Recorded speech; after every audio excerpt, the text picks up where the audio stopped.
신약성경 고린도후서 4장 7절에서 12절 말씀입니다.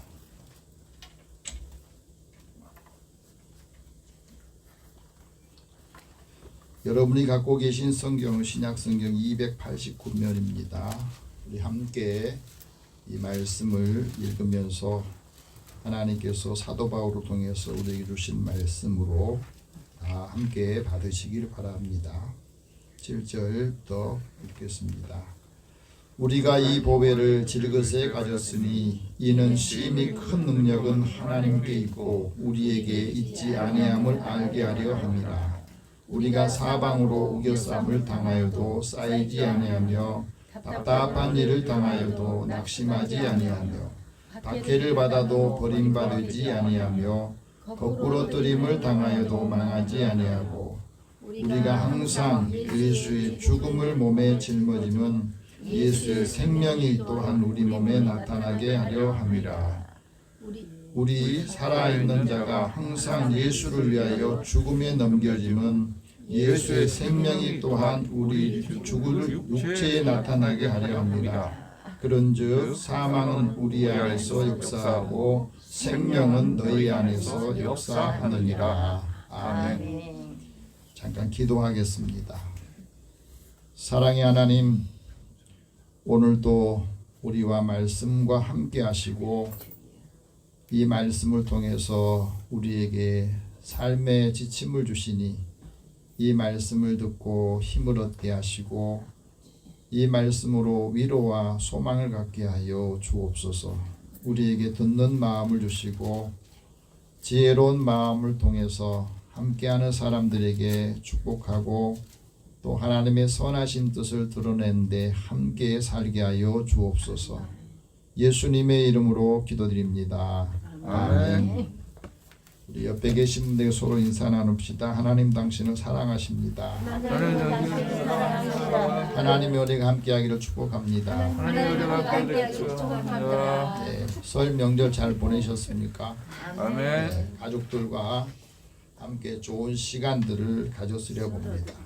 그러다 보니까 또 일을 하신 분들은 피곤하기도 하고 또 보이지 않게 마음에 불편한 부분들이 있는 분들은 이 말씀을 통해서 이제 위로가 되고 다 풀어낼 수 있기를 바랍니다. 아멘.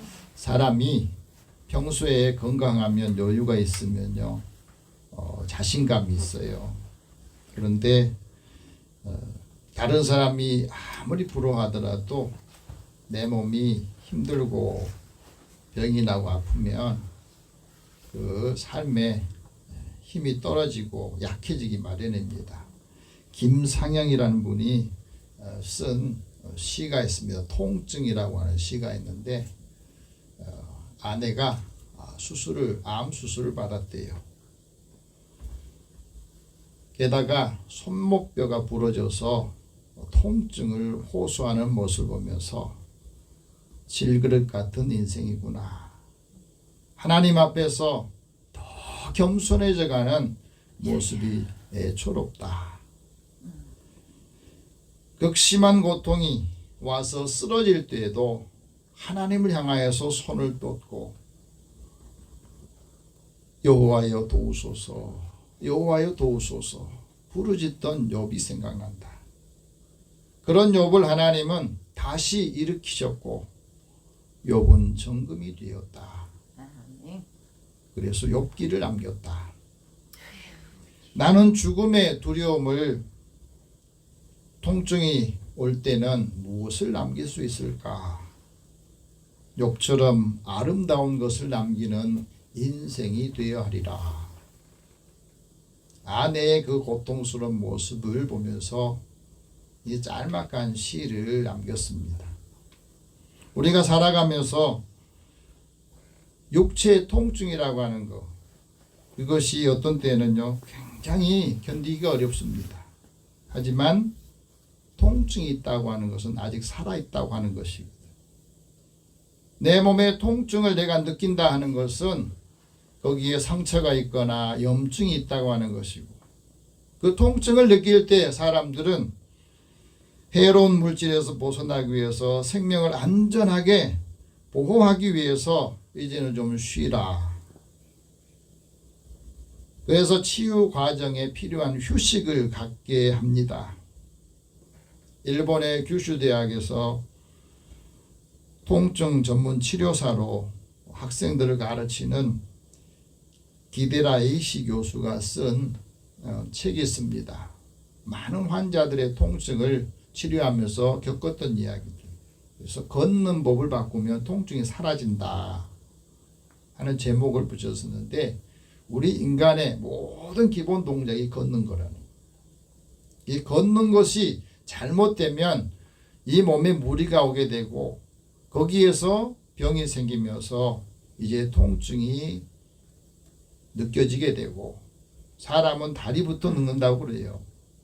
그래서 다리에 힘이 떨어지고 근육이 양이 약해지고 떨어지면, 줄어들면 이 걷는 것에서 문제가 생긴다는 겁니다. 그래서 걷는 것이 잘 되지 않으면 빨리 늙는다는 거거든요. 그래서 이를 예방하려면 우리가 하체 근육을 더 늘려야 되고, 우리 몸이 굳어지면 이 근육끼리 서로 간에 탄탄하게 굳어지니까 그것을 잘 늘려야 된다. 그래서 근육을 잘 펴주고 또 근육을 회복시켜 줄 때에 건강하게 된다 하고 말합니다. 근데 여기에서 우리가 알아야 될 부분이 하나 있어요. 우리 사람들이 몸에 통증을 느끼거나 아픔이 있을 때는 거기에는 하나님이 우리 육신에 병든 것이나 고통을 통해서 하나님 주신 메시지가 있다는 거예요. 왜? 하나님이 사람의 몸을 만드시고 그 육체의 고통도 또 하나님께서 어떤 의도를 우리에게 주신다는 겁니다. 너무 돈 벌기 위해서 많은 일을 하면서 우리 신체를 많이 사용하니까 거기에 대해서 힘든 부분 때문에 이제 고통을 얻게 되고, 그 이유 없는 고통이 없다고 하는 거예요. 그래서 사람이 이 통증이 너무 심하면 우리 뇌에서 그 통증에 집중하게 돼서 아무것도 못하게 되는 일이 생깁니다. 육체의 고통을 겪으면서 때로 자신의 죄를 돌아보는 사람이 있고, 그 죄의 관계를 끊는 역할을 하기도 합니다. 오늘은 주연절 6번째 주일을 맞이하는 우리에게 하나님께서 사도 바울을 통해서 우리에게 말씀합니다. 하나님의 큰 능력이 이 질그릇 같은 인간의 보배다. 예수의 생명이 보배고 생명의 보배를 우리는 질그릇에 가졌다 하는 거예요. 하나님께서 태초에 말씀으로 세상을 창조하셨습니다. 그 하늘들과 그 땅을 창조하시고 그 많은 피조물 중에서 특별히 우리 사람을 만드실 때는 하나님의 형상으로 만들었어요.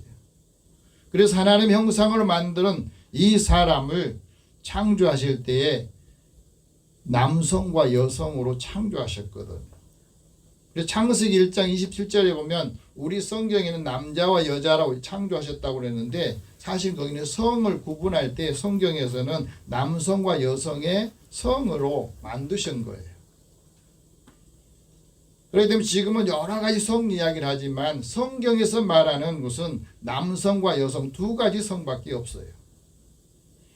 그래서 하나님께서 이 땅에 사람을 창조하실 때 하나님이 만들었던 이 땅에서 그 흙을 취해서 흙으로 빚어가지고 사람을 만들고 그 코에다가 생기를 호 하고 불어넣었어요. 거기에서 사람이 살아있는 존재가 됩니다. 이 생명이라고 하는 말은 살아있는 존재가 됐다는 거예요. 그래서 우리 사람들은 다른 피조물과는 다르게 하나님과 인간은 항상 이 호흡하는 관계 속에 살라고 하시는 거예요. 그래서 인간이 하나님을 떠나면 하나님 은총받을 길이 없습니다. 하나님을 떠나면 하나님께서 그에게 주려고 하는 것들을 얻을 수가 없어요. 가인의 실수가 뭐냐면 하나님을 떠났다고 하는 거예요. 그래서 자기 힘으로 살려고 하는 겁니다. 그래서 하나님을 떠나면 사람들은 스스로 부패하게 되고 자연스럽게 죄가 사람들의 마음에 들어와 가지고 그 죄가 점점점 많아지고 유혹을 받게 되거든. 그래서 사람 사는 모습에 믿지 않는 사람들은 다 자기 나름대로 자기 신이 있어요. 자기 믿는 신이 있다고. 그래서 모든 사람들의 그 신을 사람들을 믿게 되는데 그 믿음의 삶에는 항상 마음의 염려가 있고 마음의 독초가 있고 그리고 그 삶에 쓴뿌리들이 있는 겁니다. 그래서 결실하지 못하는 삶을 살게 됩니다. 그래서 하나님을 떠나면 다 수치를 당하게 되고 하나님을 떠난 사람들은 결국에 그 땅에 흙에 기록된다 하고 말씀합니다. 반면에 하나님께 붙어서 있는 분들은 하나님께서 오늘까지 다 생존하게 하시고 가장 중요한 것은 하나님께서 앞서 가신다는 거예요. 올 한 해 동안에 하나님께서 우리의 삶에 앞서가는 은혜가 있기를 바랍니다. 아멘. 내가 먼저 가려 하지 말고 하나님께서 앞서 가시고 앞서 행하셔서 우리 모든 일을 할 수 있기를 바랍니다. 아멘. 그래서 하나님이 우리에게 주신 이 말씀을 사도 바울은 창조주 하나님과 피조물의 속성에 대해서 오늘 7절부터 말씀하고 있습니다. 7절 다시 한번 봅시다. 우리가 이 보배를 질그릇에 가졌으니 이는 심히 큰 능력은 하나님께 있고 우리에게는 있지 아니함을 알려 함이라. 우리의 삶에 있어서 우리에게 보배가 뭐냐면 하나님께서 우리의 마음에 비춰주시는 하나님의 영광을 아는 빛이에요. 그 빛이 우리에게 있기 때문에 우리가 보배로운 삶을 살고 우리가 보배라는 겁니다. 하나님의 영광을 아는 그 빛이 우리 마음에 비추는 것은 그 빛 때문에 사실은 우리가 예수님을 영접하게 됐고 예수님을 통해서 우리가 하나님의 은혜를 받게 됩니다. 그래서 하나님을 믿는 것이 하나님의 일을 하는 것이고 예수님을 믿는 것이 하나님의 일을 하는 것이에요. 그래서 예수님을 알고 하나님과 화목하게 되고 하나님께 은혜를 받으면서 하나님을 기뻐하는 삶이 우리의 삶에서 가장 중요한 일이라는 겁니다. 그래서 하나님과 화목하고 하나님께 평안을 얻을 때 그게 복이다 하는 말씀을 하셨거든요. 예수님 믿는 사람들이 내가 예수 믿는 것 때문에 하나님 은혜를 받게 되고 그 은혜 때문에 내가 보배다. 그래서 사람은 굉장히 힘이 있는 것 같고 강한 것 같지만요 사실은 질극과 같아요.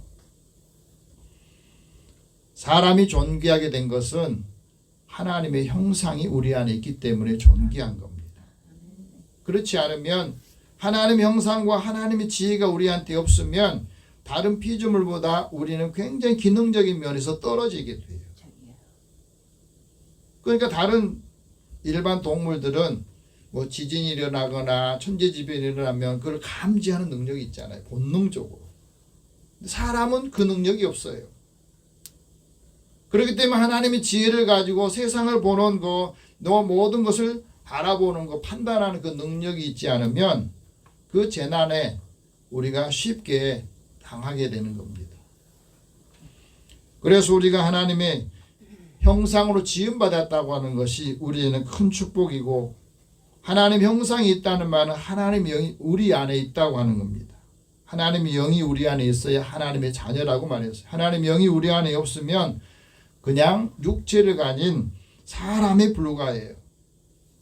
그래서 우리 사람이 이 육체가 질것 같아서 시간이 지나면 낡아지고 또 부딪히면 깨지고 상처나고 이런 부분을 우리가 느낄 수가 있습니다.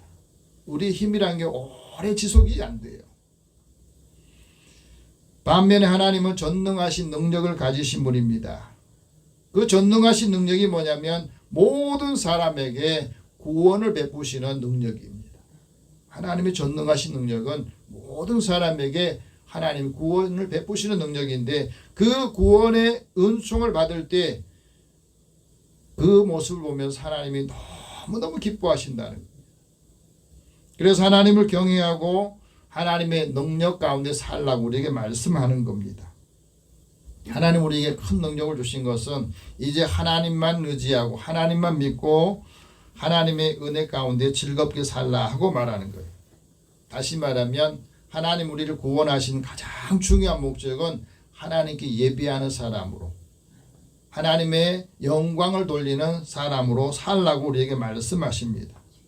그래서 하나님께서 그 말씀을 우리에게 주셨지만은 사람들이 하나님의 말씀이 하나님인 줄을 모르니까 그 말씀으로 계셨던 하나님께서 사람의 몸을 입고 이 땅에 오셔서 내가 너를 이렇게 사랑해.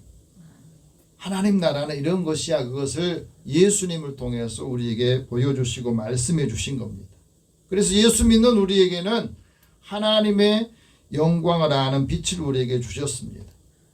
예수님께서도 이 땅에 오셔서 많은 능력, 기적들을 행하신 것은 예수님 행하신 그 기적을 보면서 하나님을 믿으라고 말씀하신 거예요. 그리고 제자들에게 예수님께서 말씀합니다. 내 말은 너희가 믿고 확신하면 너희들도 내가 하는 일도 너희들이 할 것이다. 다시 말하면 예수 믿는 우리에게 하나님의 능력을 더 많이 주신 건데 그 능력을 언제 더 주셨냐면 내가 약할 때에 온전해지고 그 능력이 나한테 머물게 한다. 이렇게 사도 바울을 통해서 말씀하셨거든. 사도 바울이 말씀을 전할 때 그 말씀이 별로 재미가 없었나 봐요. 그래서 사도 바울은 설교가 약하다 그런 비판도 받았는데 사실은 설교 잘한다는 게 뭐예요? 다른 사람을 즐겁게 하고 웃기고 뭐 이런 게 잘한 게 아니라 말씀에 능력이 있는 것을 설교 잘하는 거거든. 하나님의 말씀을 듣고 그 말씀 우리가 듣고 감동을 받고 사람이 변화되게 하는 거. 다른 제자들이 하나님의 말씀을 잘 전했지만은 분쟁이 일어났을 때 그 문제를 해결하지 못했지만 사도 바울은 죽은 자도 살리고 하나님 말씀을 증거하면서 많은 사람들에게 복음의 능력을 알게 해줬거든요. 여러분 성경을 읽으면서 성경이 참 재밌다 그렇게 느껴보셨습니까? 그 말씀을 느낄 때 하나님께서 역사하는 것이 크거든요. 그래서 하나님의 말씀이 큰 능력이 내가 가장 약할 때 나에게 하나님의 능력을 더해 주신 겁니다. 성령께서는 우리가 약할 때에 도우시는데 우리가 기도해야 되는데 기도해야 되는데 하고 마음은 갔는데 우리가 자꾸 바쁘다 보면 그 일을 처리하느라고 못할 때가 있잖아요. 그럴 때마다 성령께서는 말할 수 없는 탄식으로 우리를 위해서 간구하기 때문에 내가 지금 이렇게 살고 있다. 그렇게 믿어져야 우리가 하나님의 은혜를 더 사모하는 겁니다. 그래서 하나님의 말씀을 복음으로 능력으로 살기를 원하셔서 우리에게 말씀하신 겁니다. 그래서 우리에게 구하라고 말합니다. 여호와를 구해라. 하나님의 능력을 구해라. 여호와의 얼굴을 구해라. 항상 하나님의 얼굴을 구해라. 그 말씀이 내 안에 있을 때 질그릇 같은 내게 하나님의 능력으로 강해지고 힘을 얻기 때문에 그렇다는 거예요. 하나님께 있는 큰 능력이 내 안에 왜 있어야 되느냐?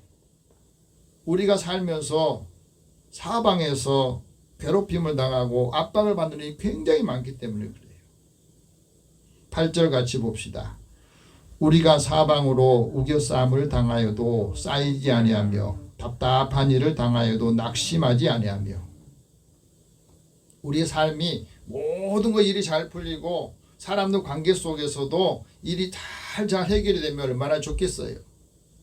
그런데 우리가 살아가는 그 삶의 그 모든 환경들이 사방에서 나의 마음을 조이고 답답하게 하고 일들이 많아진다는 겁니다. 그것 때문에 많은 사람들이 스트레스를 받잖아요. 욥도 마찬가지입니다.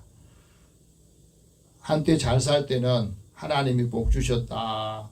또 저 사람 참 부럽다 하고 말했는데 욥이 재난을 당하고 자녀들이 죽게 되고 어려움을 당하니까 그 친구들이 와가지고 위로한다고 와서 하는 말이 다 상처가 되는 거예요.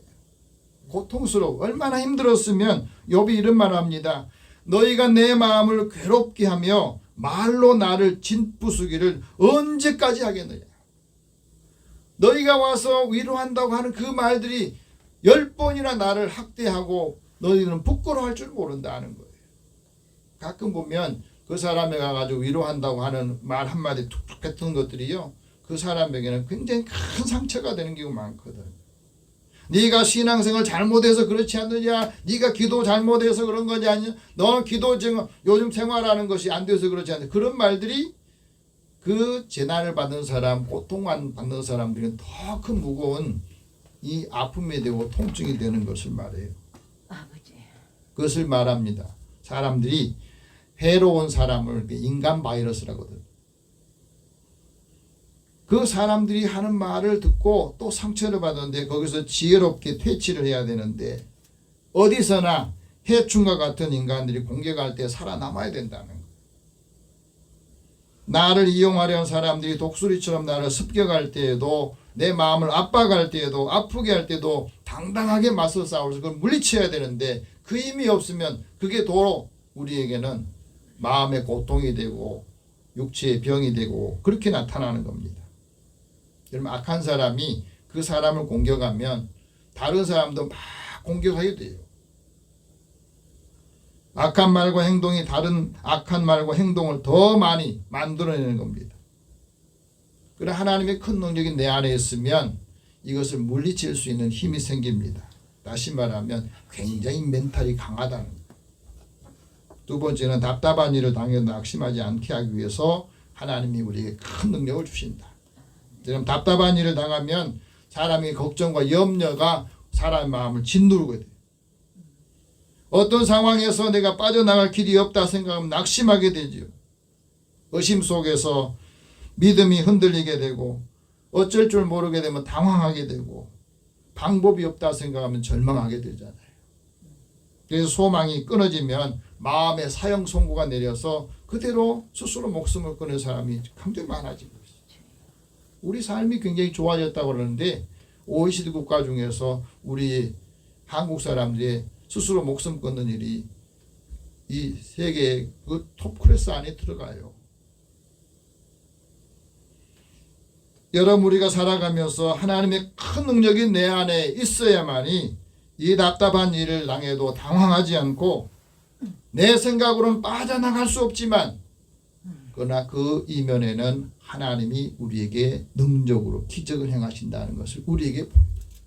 그걸 믿는 사람들은 해결할 수 있다는 것을 말해줍니다. 여러분, 성경은 우리에게 그것을 가르쳐줘요. 모세가 이스라엘 백성들을 하나님의 은혜 가운데 구원받고 이제는 가나안 땅을, 약속의 땅을 해서 데리고 가는데 하나님께서 인도했다고 하는데 가서 보니까 앞에는 홍해가 가로막혀 있고 뒤에서는 애굽 사람들이 그냥 추격해서 다시 죽이려고, 다시 잡아가려고 오는 모습을 보면서 이스라엘 백성들이 모세에게 원망하고 불평하면서 막 투덜거려요. 애굽에 매장지가 없어서 당신이 우리를 이곳까지 끌어내서 광야에서 죽게 하느냐고. 애굽 사람들 우리가 다시 섬길 것이다. 애굽 사람 다시 섬길 거야. 여기서 죽는 것보다 그곳에 가는 게 낫다고 말해요. 모세가 그들을 향해서 말합니다. 두려워하지 말고 너희들은 가만히 서서 여호와께서 오늘 너희를 위해서 행하시는 이 구원하심을 보아라. 너희가 본 애굽 사람들을 영원히 다시 보지 못할 것이다. 그렇게 말을 하고 모세가 하나님 앞에 나아가서 부르짖습니다. 이게 이제 다른 점이거든요. 어떤 사건이 있을 때에, 일이 생길 때에 앞이 막막하고 답답할 때 해결할 수 없다고 하는 그 상황에서 하나님을 바라보지 않는 사람은 사람을 대하면서 지도자에게 그 원망과 불평을 다 털어놓습니다. 그러나 하나님의 큰 능력을 체험하고 믿음의 사람은 그때부터 하나님을 기도하는 거예요. 하나님 앞에 기도할 때 하나님께서 뭐라고 말씀하냐면 내가 너희를 위해서 싸울 것이다. 그러니 너는 이제 너가 진 이 지팡이를 들고 저 바다 위에다가 그 손을 내밀어 와라. 그래서 이 바다가 갈라지게 해서 이스라엘 백성들을 건너가게 해라. 그들이 마른 땅으로 건너갈 것이다. 만약 여러분이 모세라면요, 그 말씀을 듣고 여러분 그대로 행하시겠습니까? 지금 앞에는 홍해라고 하는 바다가 있는데 그 바다에 모세가 지팡이를 그에 내민다고 해서 갈라지라고 하는 여러분 생각이 믿습니까? 그런데 내가 할 수 있는 일은 하나님이 하라는 대로 하면 되는 거예요. 바다를 갈라지게 하고 바다를 마른 땅처럼 바꾸시는 것은 하나님이 하시는 일이고, 그런데 우리는 거기서 하지도 않고 안 된다고 생각하거든요. 하나님의 큰 능력을 믿는 사람은 하나님 앞에 부르짖고 기도하면서 나의 부족함과 나의 삶의 당황함이 이 기도를 통해서 바로 실행할 수 있는 것을 하게 하는 거거든요.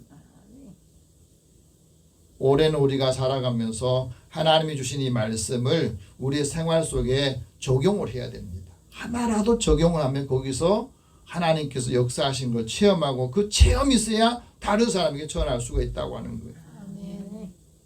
세 번째는 박해를 받아도 버리지 않기 때문이다 하고 말합니다. 9절 같이 봅시다. 박해를 받아도 버림받지 아니하며 거꾸로 뜨림을 당하여도 망하지 아니하고. 여러분 우리 신앙생활하면서 지금은 신앙생활 한다고 박해하는 사람은 거의 없어요. 그러나 우리나라도 초창기에는 많은 분들이 박해를 했습니다. 정치하는 사람들이 박해하고 가정에서도요. 예수 믿는 그 며느리, 예수 믿는 사람 한 사람 있으면 교회 못 나가게 하고 예수 믿지 못하게 박해하는 굉장히 많습니다. 이스라엘 백성들을 하나님 예수 믿는다고 박해하는 사람들이 많았고 로마 시대에도 박해하는 사람이 많았어요. 지금도요. 전 세계에 예수 믿는 사람의 7명 중에 1명은 신앙을 지키기 위해서 박해를 받는다고 합니다. 로마 시대에 박해를 할 때 3가지 이유가 있었는데, 하나는 이 사람들을 차별해서 교육을 받지 못하게 하고 취업 제한을 두고 정부 서비스를 제공하지 않는 겁니다. 지금도 이슬람권에서는 그렇게 하고 있어요. 내가 예수를 믿으면 정부의 취업이나 모든 걸 다 하지 못하게 해요. 그러니까 예수 믿기가 어렵잖아요. 타락한 사회를 성결하게 하고 바르게 하려고 할수록 그것을 하지 못하도록 방해하는 일이 많아지는 겁니다. 신분의 차별을 무너뜨린다고 해서 질서를 무너뜨린다고 해서 예수 믿는 거 방해하고 복음을 방해하는 일이 많아지는 겁니다. 하지만 우리가 예수를 믿고 생명을 얻게 되면 우리가 예수를 통해서 하나님의 능력을 체험하게 될 때에 많은 박해 속에서 우리 한국교회가 이만큼 성장했던 거예요. 지금 박해가 없어요. 그렇기 때문에 우리 신앙이 더 타락하게 되고 세속화되는 것들이 굉장히 많아지고 있습니다. 예수님 말씀합니다. 의를 위해서 박해를 받는 사람이 복이 있다. 천국이 그들의 것이다. 사람들이 악한 말로 너희를 박해하고 욕할 때에도 너희는 기뻐하고 즐거워해라. 하늘에서 너희에게 주시는 상이 아주 크다고 말씀하십니다. 우리가 신앙생활하면서 많은 사람들이 우리가 잘 나갈 때 거꾸로 뜨입니다. 하지만 하나님의 큰 능력이 내 안에 있으면 거꾸로 뜨임을 당하지 않는다고 말씀합니다. 다른 사람이 나를 거꾸로 뜨려고 할 때 왜 그러겠습니까? 그 자리를 탐하고 그 자리를 차지하려고 하는 게 많거든요. 그래서 모략하기도 하고 노략질도 하고 뒤에서 수군대면서 그 사람을 음해하는 경우들 굉장히 많습니다. 이 사탄의 전략이에요. 사탄이 예수님을 십자가에 죽게 해서 사람을 선동하고 정치하는 사람들 이용해가지고 예수님 십자가에 죽였어요. 하지만 하나님께서는 그 십자가의 죽음을 통해서 모든 사람의 죄를 다 사면해 주시고 부활하게 하셔서 우리에게 부활신앙을 주셨던 겁니다. 지금은 주님께서 하나님의 우편에 서서 앉히셔서 그곳에서 심판주로 계시는데 그 능력이 내 안에 있으면 예수님과 함께 우리를 이렇게 세워주신다고 하는 거예요. 그래서 하나님께 있는 큰 능력이 내 안에 있으면 예수님의 생명이 내 몸에 있다고 하는 겁니다. 10절 같이 봅시다. 우리가 항상 예수의 죽음을 몸에 짊어짐은 예수의 생명이 또한 우리 몸에 나타나게 하려 합니다. 이게 굉장히 중요한 말씀이에요. 예수님의 죽음은 나를 살리신 것이고 예수님의 능력이 내 안에 있다고 하는 것은 내가 어떤 상황에서도 그 능력으로 살게 하기 위한 것이라는 말씀이에요. 그래서 우리가 살아있는 자가 항상 예수를 위해서 죽음에 넘겨지는 것은 예수의 생명이 우리 죽을 육체에 나타나려고 하고, 그래서 우리가 죽음을 두려워하지 않고 예수의 생명이 내 안에 있으면 우리가 항상 하나님을 내 앞에 모시고 사는 거예요.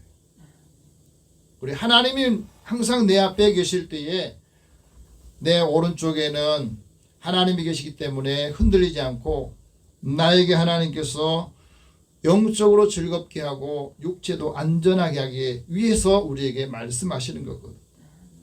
올 한 해 동안 우리가 살아가면서 항상 하나님이 우리 앞에 계시고 앞서 행하시기를 축복합니다. 그래서 하나님께서 우리의 생명의를 보이시고 주님 앞에 있는 충만한 기쁨, 영원한 즐거움이 우리의 삶의 자리에서 많은 사람들에게도 이 은혜 함께 나눠주는 귀한 가족들이 되기를 축원합니다. 기도하겠습니다. 살아계신 하나님 감사합니다. 하나님이 우리에게 주시는 것은 마음에 근심하는 것이 아니라 하나님을 통해서 기쁨을 얻고 위로하고 소망을 주는 믿음의 삶을 살도록 인도해 주시옵소서. 그래서 하나님을 알지 못한 사람, 믿지 않은 사람들에게도 하나님의 살아계심과 하나님의 기쁨이 영원한 것을 보게 하여 주시고 이들을 축복할 때 그대로 주께서 인도하여 주옵소서. 예수님의 이름으로 기도드립니다. 아멘.